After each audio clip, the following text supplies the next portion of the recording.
All right, today we are going all the way back to the beginning. I mean, the very beginning. We're digging into a story that is absolutely foundational to how we understand human nature, the story of Cain and Abel. Think about it. They were the first kids, the first brothers, and this was the first family to face a crisis that would literally change the world forever. So our story kicks off just outside of Eden. We're with the first generation ever born into this brand new world. Adam and Eve have two sons, Cain and Abel. They're pioneers in every sense of the word, But they end up choosing very, very different paths. On one side, you've got Cain. He's the farmer, a tiller of the ground. His whole life is about working the earth, coaxing it to produce. And on the other side, his brother, Abel. He's a keeper of sheep, a shepherd. He's tending to his flocks. So right off the bat, we have two brothers with two fundamentally different ways of life.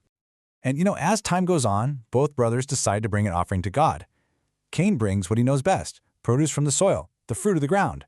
But Abel, he brings the best of his flock, the firstborn, a sacrifice that really represents the very heart of his work.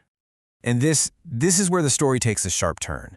The text, interestingly enough, doesn't spell out exactly why God accepts one and not the other. And that ambiguity, it sparked literally centuries of debate. Was it about the quality of the offering, since Abel brought the best? Or was it about the attitude of the heart? Whatever the reason, the result is just stark. One brother is accepted, the other is rejected. Cain's reaction is just visceral. It's immediate. He doesn't ask questions. He doesn't try to understand. The scripture says he became intensely angry, and his face, his whole expression, just fell.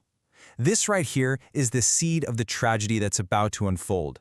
Rejection turning into this deep, all-consuming rage.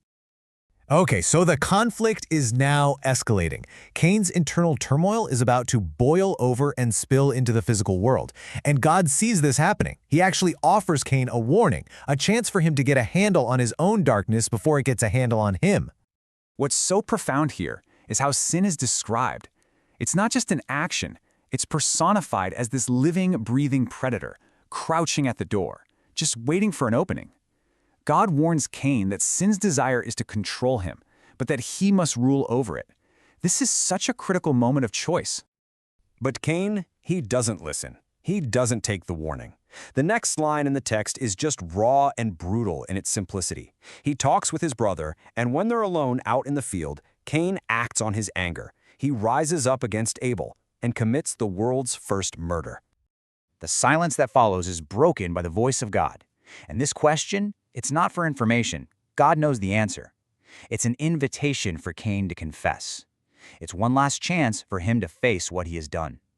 Where is Abel, your brother? Cain's reply has become one of the most famous and, honestly, haunting questions in all of history. I don't know, he lies, and then he immediately deflects with this challenge.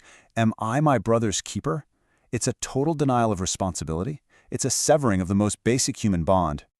So with the crime committed and the confession denied, the story now shifts to the consequences. Justice in this story is swift and it is direct, but it's also more complex than just simple punishment. It actually contains this strange, unexpected form of mercy. God's response is incredibly poetic and powerful. The crime isn't silent. Abel's very blood has a voice, and it's crying out from the earth that was forced to drink it. This act of violence has consequences that literally echo through creation itself. So Cain's punishment is tied directly to his crime. He's cursed by the very ground he farms, which will no longer produce for him. And since he broke his connection with his family and his land, he's condemned to be a fugitive and a wanderer across the face of the earth. And Cain immediately understands just how bad this is. He cries out that his punishment is more than he can bear.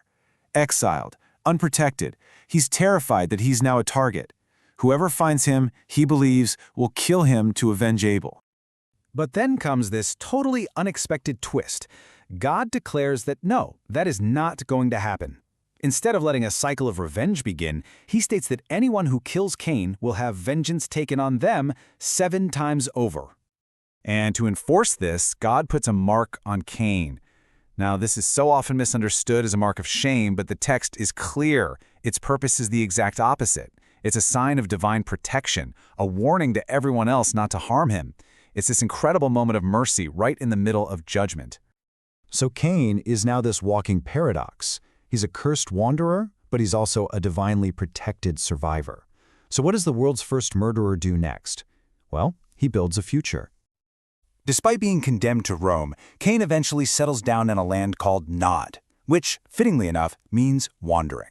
And here, this restless man does something remarkable.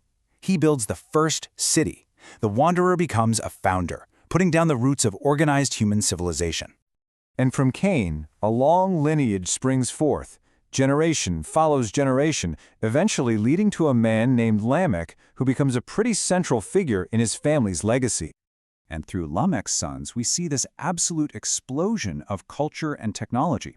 Jabal pioneers large-scale livestock herding. His brother Jubal becomes the father of all musicians. And Tubal-Cain forges tools from bronze and iron, kicking off a new industrial age. The line of Cain is a line of builders, artists, and innovators. But, and this is a huge but, this legacy of progress is tangled up with a terrifying escalation of the violence that started it all. Lamech actually boasts to his wives that he killed a man just for wounding him. Then he takes God's promise of protection for Cain and multiplies it, declaring his own revenge will be 77-fold. The violence hasn't been contained, it's grown exponentially. But the story doesn't end there, with this legacy of escalating violence. The narrative actually circles back to Adam and Eve, and it offers a different path forward, a second chance for humanity through a new son. Adam and Eve have a third son, and they name him Seth. And Eve's words here are just key. She sees Seth as a divine replacement for the son she lost, a direct answer to the void left by Abel's murder. He represents hope, a chance to start again. And so the story leaves us with these two very different human legacies, both sprouting from the very first family. You have the line of Cain, which is marked by innovation, city building, and art, but also by escalating violence and pride. And then you have the line of Seth, from which, the text tells us, people began to call upon the name of the Lord. It leaves us with a timeless question to think about. Which of these two paths, one of ambition and violence, the other of faith and renewal, do we see shaping our world today?